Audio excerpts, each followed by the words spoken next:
हैं, right the atomic number of the element present in the third period and 17th group of the periodic table.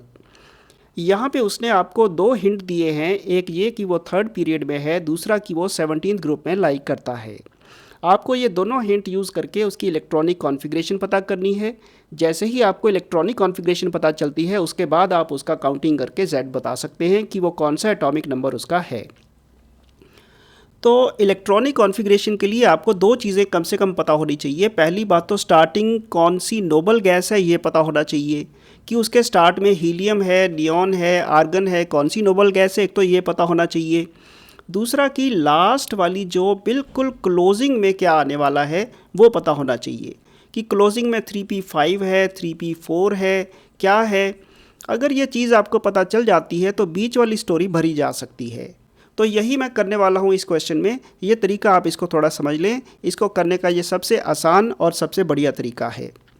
तो सबसे पहले उसने मुझे ये कहा है कि पीरियड 3 है और ग्रुप 17 है। इसका मतलब साफ़ हो गया कि जो उसके लास्ट में ये 3p5 आएगा, मैंने कैसे पता लगाया, क्योंकि p3 का मतलब 3 आ गया। अगर वो फर्स्ट पीरियड होता तो 1 होता, सेकंड पीरियड होता तो 2 है, थर्ड तो 3 होगा।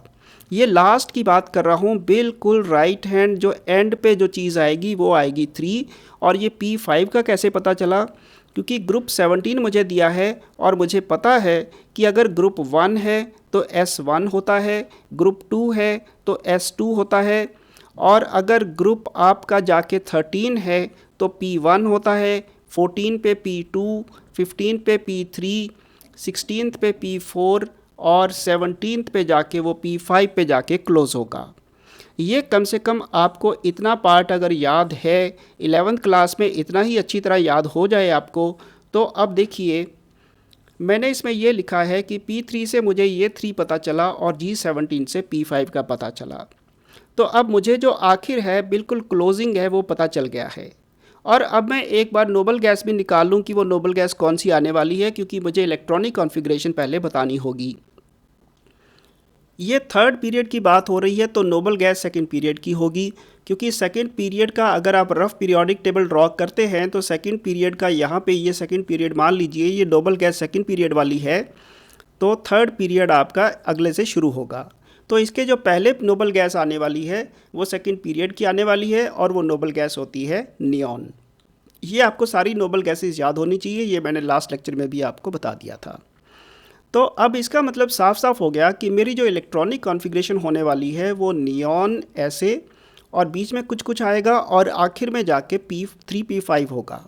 और मुझे ये भी पता है कि नियॉन के तुरंत बाद भी 3 होने वाला है, क्योंकि जब नोबल गैस का पता चलता है तो उसके आगे जो भी कुछ होता है वो सीडी शुरू होती है उसके पीरियड से जो 3S है और आखिर में 3P होता है, ये भी मुझे पता है। जो बीच वाले हैं अगर कुछ हैं तो वो भरे जाएंगे, जैसे S के बाद D, F, G जो भी कुछ आता है डिपेंडिंग ऑन कि आप कौन से पीरियड में घूम रहे हैं।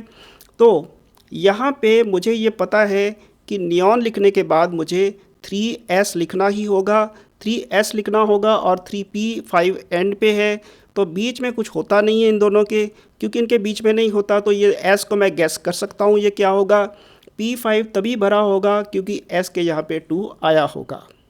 तो इस तरह से आप इसकी जो कॉन्फ़िगरेशन है ऑबो के हिसाब से आप नियॉन लिख करके 3P5 आखिर में है तो बीच में 3S2, वो हमें गैस करना बिल्कुल आसान है।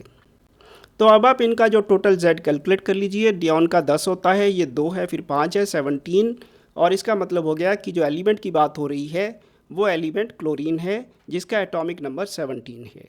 Thank you.